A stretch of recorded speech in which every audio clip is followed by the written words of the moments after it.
제11강입니다. 제목은 인생에 대하여. 본문 말씀은 시편 90편 1절로 17절 전체입니다. 오늘 본문은 모세의 기도인데요. 이스라엘의 위대한 지도자 모세는 이집트에서 태어날 때는 물론이고 살면서 죽을 고비를 여러 번 넘긴 사람이죠. 이집트에서 학대받고 있는 이스라엘 백성들을 가나안으로 이끌고 가야 하는데, 목이 곧은 백성들은 홍해바다가 갈라지는 기적을 보고도 무슨 문제만 만나면 모세와 아론을 죽이려고 했습니다. 그래서 하나님은 이집트에서 가나안까지 한 2주일 정도만 갈 수 있는 거리를 광야에서 약 40년 동안 뺑뺑 돌게 하셨습니다. 모세는 광야에서 죽어가는 인생들을 바라보며 하나님이 하시는 일들을 바라보며 깊은 묵상의 삶을 살았습니다. 오늘 본문 구절을 보면 1절로 2절은 하나님이 영원한 주권자이심을 고백함, 3절로 10절은 유한한 인생임을 고백함, 11절로 12절은 지혜를 구하는 기도, 13절로 17절은 긍휼을 구하는 기도, 이렇게 짜여져 있습니다. 한 절씩 보겠습니다. 1절, 주여 주는 대대 우리의 거처가 되셨나이다. 아멘. 주님이 거처가 되었다고 하네요. 출애굽한 이스라엘은 가나안을 향해서 가는 과정에서 그 행진하는 도중에 잠시 동안 이렇게 휴식을 취할 수 있는 곳들이 있었는데, 우물곁이나 이제 그 사막에 종려나무 있죠. 종려나무 아래나 그런 곳에서 머물곤 했습니다. 그러나 하나님이 함께 하셨기 때문에 이제 그들은 그곳에서 집과 같은 평안과 안식을 누릴 수 있었습니다. 어떻게 그런 광야에서 정말 평안과 안식을 누리겠습니까? 하나님 함께 해주셨기 때문에 그렇게 할 수 있었죠. 진정한 안식처는 하나님이었죠. 모세는 조상 대대에, 그러니까 아브라함, 이삭, 야곱 등이 이렇게 정한 거처가 없이 나그네처럼 지내던 그런 시절에 하나님의 보호로 말미암아 축복을 받았던 그런 사실들을 상기시키면서 하나님의 동일한 그 처신을 기대하며 자신도 나그네와 같은 존재임을 고백하고 있는 것입니다. 2절입니다.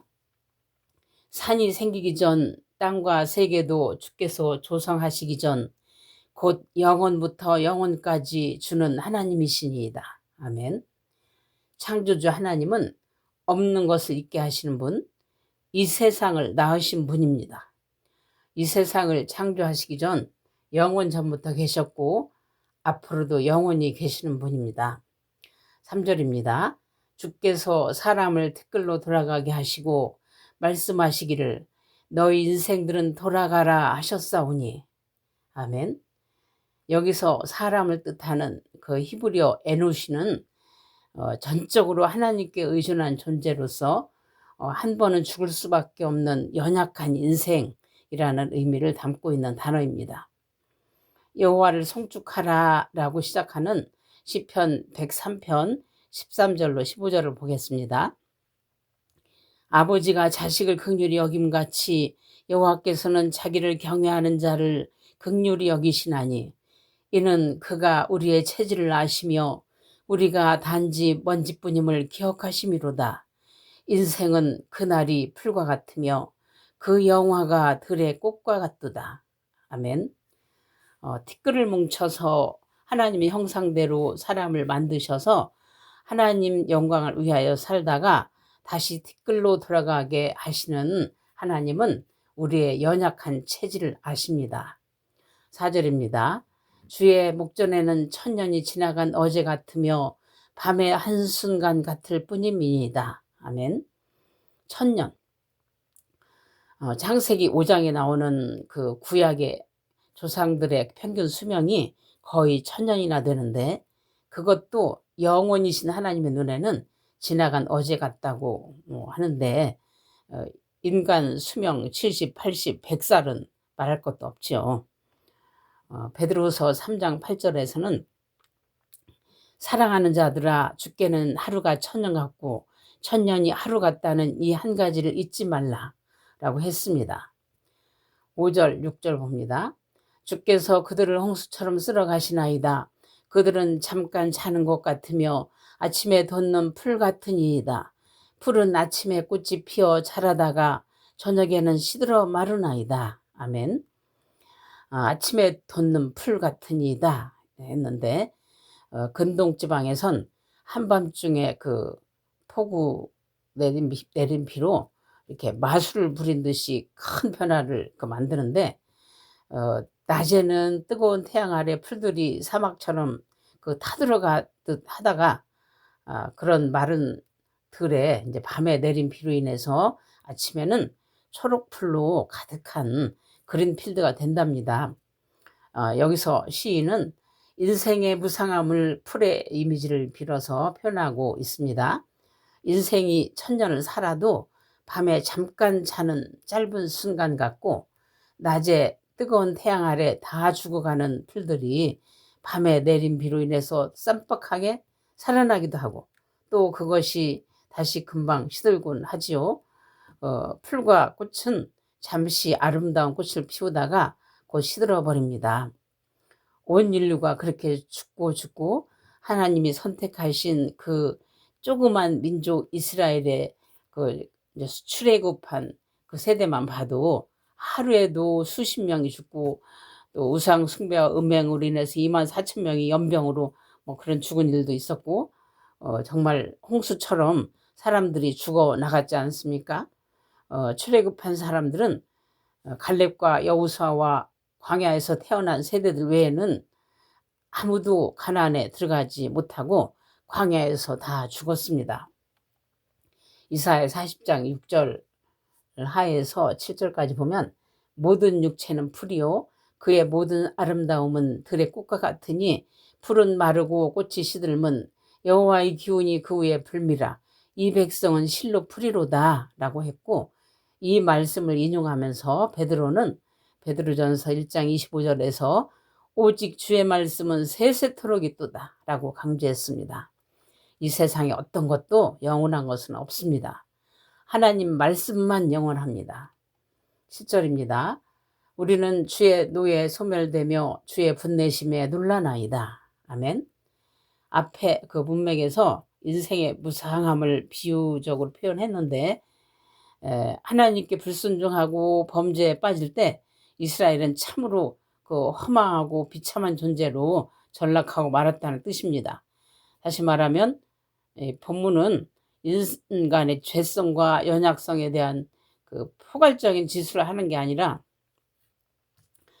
그 1인칭과 과거 시제 사용을 하는 걸 보면 저자가 자기 민족의 역사와 자기 자신의 실제적 체험을 다루고 있다는 것을 알 수 있습니다. 8절입니다. 주께서 우리의 죄악을 주의 앞에 내놓으시며 우리의 은밀한 죄를 주의 얼굴빛 가운데 두셨사오니. 아멘. 결국 본문은 인간 생명의 유한성을 보여주는데 곧 죽음이 하나님의 진노로 말미암았으며 하나님의 진노는 죄 때문임을 시사해주고 있습니다. 창세기 2장 17절 선악을 알게 하는 나무의 열매를 먹지 말라. 네가 먹는 날에는 반드시 죽으리라 하셨죠. 로마서 5장 12절 그러므로 한 사람으로 말미암아 죄가 세상에 들어오고 죄로 말미암아 사망이 들어왔나니 이와 같이 모든 사람이 죄를 지었으므로 사망이 모든 사람에게 이르렀느니라 라고 했습니다. 우리의 마음속 깊은 곳에 자리 잡은 죄의 본성은 타인은 물론 심지어는 자신까지도 속일 수 있지만 하나님의 눈앞에서는 벌거벗은 것 같이 모두 드러날 수밖에 없습니다. 여기서 주의 얼굴빛이라는 표현을 했는데 여기서 빛은 히브리어로 마우르입니다. 시편에서는 이곳하고 74편에서만 나오는데 대부분은 성경에서 빛이라는 뜻으로 거의 오르가 많이 쓰입니다. 여기서는 어두운 수렁과 같은 인간의 마음을 비추어서 그곳에 숨겨진 죄악을 끄집어내어 청산하기 위한 하나님 얼굴의 빛이라는 의미로 사용되고 있습니다. 인류의 죄악이 하나님의 진노로 끝나면 얼마나 불행입니까? 그런데 우리의 죄악을 끄집어내어서 청산해 주실 준비를 해놓으신 여호와 우리 아버지 하나님이십니다. 우리가 회개할 때 주의 얼굴빛은 우리의 숨겨진 죄악을 끄집어내어서 십자가에 설리신 예수 그리스도의 보혈로 깨끗하게 청산해 주십니다. 아멘. 9절입니다. 우리의 모든 날이 주의 분노 중에 지나가며 우리의 평생이 순식간에 다하였나이다. 아멘. 신자를 포함한 모든 인생은 한 번은 죽어야 합니다. 죽어서 스올로 내려가 그 육신의 몸이 한 번은 썩음을 당해야 하는데 그 이유는 모든 인생이 에덴 동산에서 범했던 우리의 시조 아담의 범죄로 인하여 하나님의 진노, 징벌 아래 놓여 있기 때문에 그렇습니다. 10절입니다. 우리의 연수가 70이요 강건하면 80이라도 그 연수의 자랑은 수고와 슬픔뿐이요 신속히 가니 우리가 날아가나이다. 아멘. 강건하여 80대를 넘었다고 할지라도 노인은 노인이기 때문에 그 힘이 점점 고갈되어 늘 지치고 피곤할 수밖에 없다는 그런 뜻을 나타내고 있죠. 아무리 건강한 사람도 나이가 많이 들어서 죽는 순간까지 정정하진 않습니다. 인생의 무상함을 다시 한번 강조해 주는 내용입니다. 늘 우리 사회는 정치인들 때문에 시끄럽고 국민들까지도 골치 아프지만 화무십일홍이라는 말이 있죠. 열을 붉은 꽃이 없다는 뜻이죠. 또 권불 10년이라는 말이 있죠. 권세는 10년을 가지 못한다라는 뜻이죠. 영원히 지속될 것 같은 권세도 이 세상에서 누리는 어떤 영화도 하나님의 눈엔 순간일 터인데 권력을 잡아서 늙어 죽을 때까지 해먹어도 하나님 눈엔 순간인데 그 자리를 지키려고 죽자 사자 국민들을 속이며 그 나쁜 짓거리를 하는 자들이나 그걸 지지하는 어리석은 수상들이 불쌍하다 못해 아예 영원히 있는 사람이 맞나 싶을 정도로 안타깝죠. 11절 누가 주의 노여움의 그 능력을 알며 누가 주의 진노의 두려움을 알리까. 12절 우리에게 우리 날 계수함을 가르치사 지혜로운 마음을 얻게 하소서. 아멘. 새 번역에서는 12절에 우리에게 우리의 날을 세는 법을 가르쳐 주셔서 지혜의 마음을 얻게 해 주십시오. 라고 나왔네요. 계수하는 게 세는 것을 말하죠. 이 말씀은 문맥적으로 볼 때 이것은 우리 인생이 얼마나 짧고 덧없는지 깊이 숙고하고 인생이 얼마나 보잘것없는 존재인지를 배우게 해달라는 요청이죠. 영원이신 하나님 앞에서 늘 추구해야 할 우리의 태도입니다. 인생의 허망함과 짧음을 깨달은 자는 영원을 사모하게 되고 결국 예수 그리스도 안에서 자족함을 누리게 되고 그런 사람이 지혜로운 자인 것이죠. 잠언 1장 7절에 여호와를 경외하는 것이 지혜의 근본이라고 했죠. 여호와를 경외하는 자가 지혜로운 자입니다. 하나님 두려운 줄을 알아야 합니다. 13절입니다. 여호와여 돌아오소서 언제까지니까 주의 종들을 불쌍히 여기소서. 아멘. 모세의 기도는 이스라엘을 인도하면서 하나님을 경험하며 깊은 묵상으로부터 나온 기도라고 볼 수 있습니다. 하나님은 영원하신 분이고 또 인간은 일시적이며 그 죄악된 근성을 갖고 있는 존재입니다. 인간은 심지어 그 하나님의 진노의 손이 그 위에 있을 때도 깨닫지 못하는 특성이 있습니다. 그래서 인생에게는 그의 죄성과 그 존재의 덧없음을 알게 해줄 신령한 가르침이 필요합니다. 모세는 인생의 실체가 그러하다는 것을 묵상을 통해서 절실히 깨달았지만 그럼에도 불구하고 하나님은 그의 백성 가까이에 계속 계셔왔고 또 그들의 안식처가 되신다는 것을 잊지 않고 있습니다.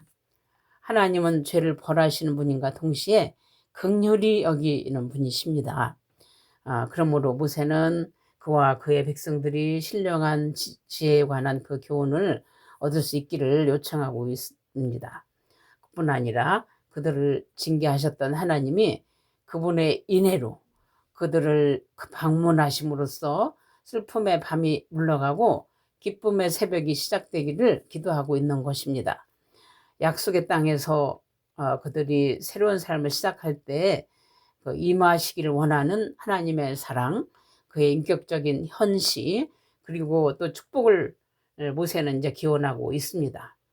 영적으로 이 기도는 하나님의 백성이 죄 사함을 받고 땅 위에서의 그 순례자의 삶을 청결하고 궁극적인 약속의 땅, 그러니까 새하늘과 새 땅에 들어가기 직전에 하나님께 드리는 겸손한 기도로 볼 수도 있습니다. 아론의 금송아지 사건이 나오는 출애굽기 32장 12절에 14절을 보겠습니다. 여기 진노하시는 하나님께 중보의 기도를 하는 내용이 나오죠. 어찌하여 애굽 사람들이 이르기를 여호와가 자기의 백성을 산에서 죽이고 지면에서 진멸하려는 악한 의도로 인도해 내었다고 말하게 하시려 하나이까. 주의 맹렬한 노를 그치시고 뜻을 돌이키사 주의 백성에게 이 화를 내리지 마옵소서. 주의 종 아브라함과 이삭과 이스라엘을 기억하소서. 주께서 그들을 위하여 주를 가리켜 맹세하여 이르시기를 내가 너희의 자손을 하늘의 별처럼 많게 하고 내가 허락한 이 온 땅을 너희의 자손에게 주어 영원한 기업이 되게 하리라 하셨나이다. 여호와께서 뜻을 돌이키사 말씀하신 화를 그 백성에게 내리지 아니하시니라. 그 모세의 기도로 하나님이 이제 뜻을 돌이키셔서 화를 내리지 않으셨지요. 모세가 하나님께서 이스라엘과 맺은 약속의 말씀을 끄집어내면서 이제 기도함으로써 이스라엘을 통째로 다 엎어버리려고 했던 하나님을 이제 간신신정시켰죠.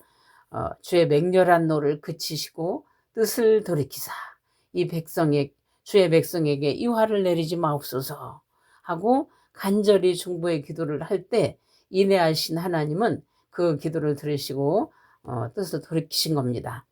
죄로 죽을 수밖에 없는 죄인인 우리는 대제사장이신 예수 그리스도께서 하나님 편에서 중보의 기도를 하고 계시기에 하루하루를 그 은혜로 살아가고 있는 줄 믿습니다. 14절입니다. 아침에 주의 인자하심이 우리를 만족하게 하사 우리를 일생 동안 즐겁고 기쁘게 하소서. 아멘. 여기서 아침에라고 했는데 시적 표현으로 고통이나 슬픔은 밤으로 그리고 아침은 기쁨으로 이렇게 표현한 것으로 볼 수 있습니다. 주의 인자하심으로 평생을 기쁘게 살고 싶은 소원을 아뢰고 있는 것이죠. 15절입니다. 우리를 괴롭게 하신 날수대로와 우리가 화를 당한 연수대로 우리를 기쁘게 하소서. 아멘. 꼭 문자 그대로 고통당한 날짜만큼 기쁨의 날들을 허락해 주어야 하는 하나님의 책임이 있는 것은 아니지만 이 민족이 오랫동안 수고했고 고통을 당했으니까 이젠 좀 지속적인 축복을 허락해 주세요 라는 기도로 봐야 합니다. 16절입니다. 주께서 행하신 일을 우리 종들에게 주의 종들에게 나타내시며 주의 영광을 그들의 자손에게 나타내소서. 아멘.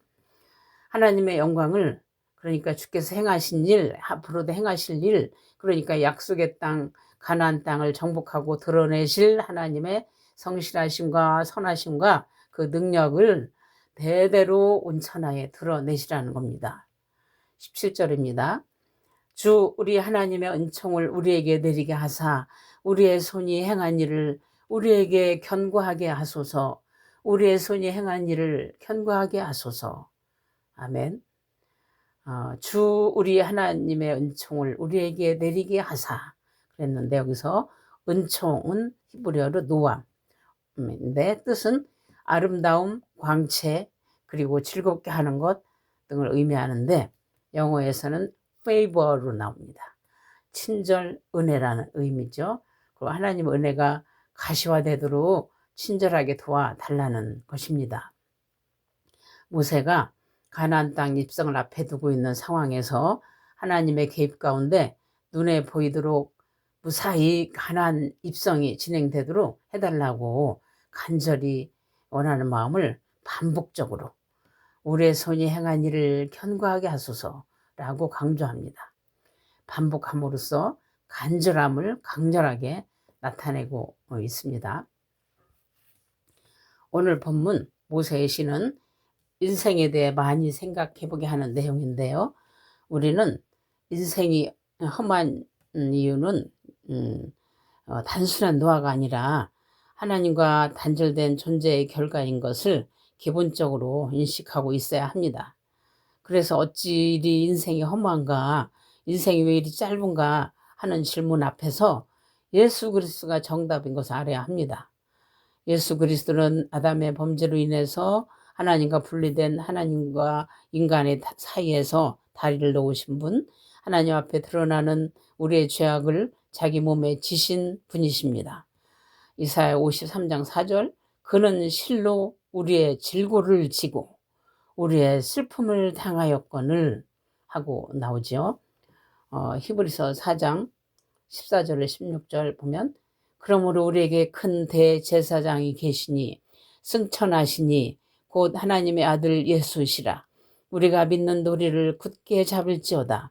우리에게 있는 대제사장은 우리의 연약함을 동정하지 못하실 리가 아니요 모든 일에 우리와 똑같이 시험을 받으신 이로되 죄는 없으시니라. 그러므로 우리는 긍휼하심을 받고 때를 따라 돕는 은혜를 얻기 위하여 은혜의 보좌 앞에 담대히 나아갈 것이니라. 아멘. 너무나 유명한 말씀 9절 또 봅니다. 요한복음 14장 6절, 예수께서 이르시되 내가 곧 길이요 진리요 생명이니 나로 말미암지 않고는 아버지께로 올 자가 없느니라. 이 말씀 9절이 현수막이나 교회 벽이나 이제 쓰여 있는 데가 많죠. 하도 많이 봐서 식상하고 그저 좋은 구절이구나 하고 화석화될 수도 있는데, 어느 순간 묵상하는 가운데 정말 예수라는 길 아니면 갈 길이 없겠구나. 이 진리 아니면 우리가 뭘 제대로 알 수도 없겠구나. 이 생명이 아니면 살 수도 없겠구나 라는 생각이 들면서 예수님 아니면 안 되겠구나 하고 예수님의 옷자락을 간절히 붙잡게 되더라고요. 그러니까 말씀을 간절히 붙잡게 되는 이제 이런 상황들이 옵니다. 그래서 우리가 말씀을 붙들고 씨름하며 가다 보면 성령의 감동으로 쓰여진 말씀이기 때문에 말씀이 움직이게 되어 있습니다. 말씀 붙들고 가는 것이 천국 가는 길로 바로 가는 것입니다. 히브리서 4장 12절 13절, 하나님의 말씀은 살아있고 활력이 있어 좌우의 날선 어떤 검보다도 예리하여 혼과 영과 및 관절과 골수를 찔러 쪼개기까지 하며 또 마음의 생각과 뜻을 판단하나니 지으신 것이 하나도 그 앞에 나타나지 않음이 없고 우리의 결산을 받으실 이의 눈앞에 만물이 벌거벗은 것 같이 드러나느니라. 아멘. 철학은 인생에 대해 질문을 하고 신학은 그 질문에 대답을 한다라는 말이 있습니다. 이 세상의 모든 의문이 가는 것들은 성경을 읽다 보면 이해가 갑니다. 험한 인생, 유한한 인생에서 십자가에서 피 흘리시며 우리의 죄를 담당하시고 부활 승천하신 예수 그리스도를 믿고 나아가면 순간을 사는 인생일지라도 생명의 길, 영원으로 이어지는 과정인 것입니다. 영원으로 이어진 하루하루를 하나님 나라 위하여 힘쓰고 애쓰며 나아가는 우리 모두가 되기를 예수 그리스도의 이름으로 축복합니다. 할렐루야.